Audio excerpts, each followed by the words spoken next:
Hi friends, happy December 26th, Boxing Day, as some people call it.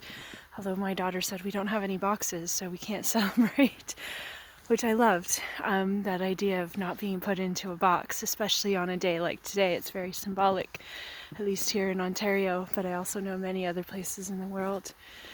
Just a short message today as we head into this next period of isolation, because I know there's a lot of emotions about it. There's a lot of anger, sadness, grief, frustration, and it all, we all have our own experience of it depending on what we're experiencing as part of this process.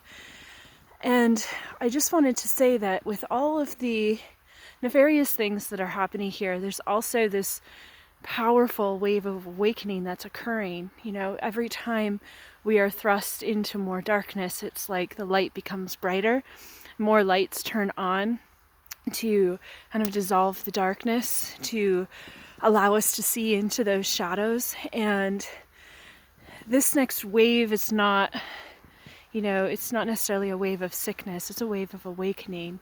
And we are going to see a huge number of people awaken during this time.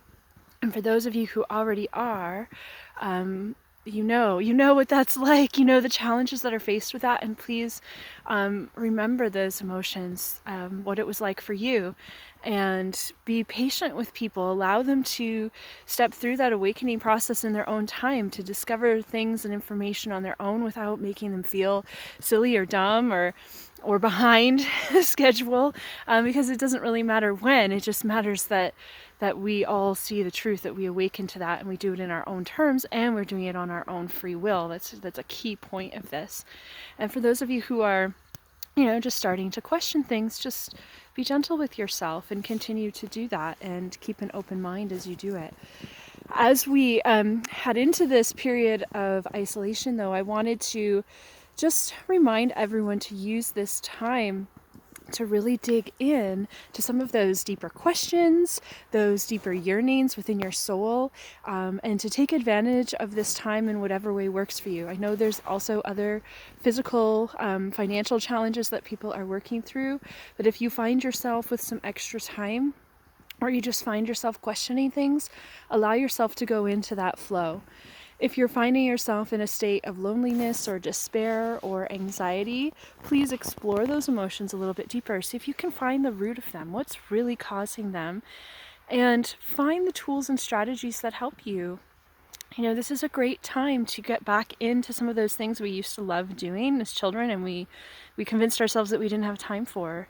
So whether that's, picking up a paint by number kit, or, getting back into sewing, or getting back into running or exercising, or simply meditating, reading, using that time to do things that are going to fill you with love. Because the nefarious part of this time is to drop our frequency and to put us into a state of these more challenging emotions, because then as humanity we don't elevate to the energetic realm that we need to.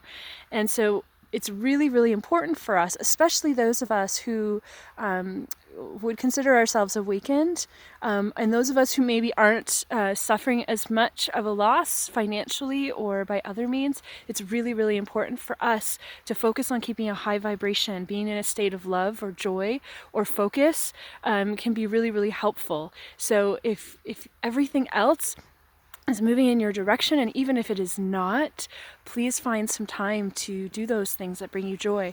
Maybe break some of the rules too, some of your own rules, like let your house be a little messier. Maybe get some swings and hang them up inside for your kids, or bring the slide inside during these days. Bring some of that fun that we would normally access in the outside world, bring it into your home. And if you can't bring it into your home, generate it and connect with the people that are going to bring you into that state of joy and love. And turn off your TVs as much as you can so that we stay in this state of love. Look at all this magic around us. Like, it's this beautiful snowstorm and this white fluffy snow that's falling out here. And it's hard to walk out here and be angry or sad, because there's something so magical about nature, right?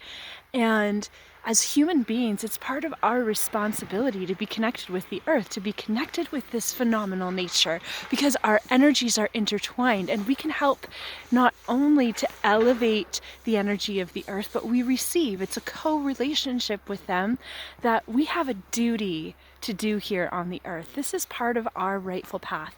And when we as human beings remember that, when we as human beings remember how powerful we truly are, that we can change our frequency in a second, we can move into a state of love even in the darkest moments.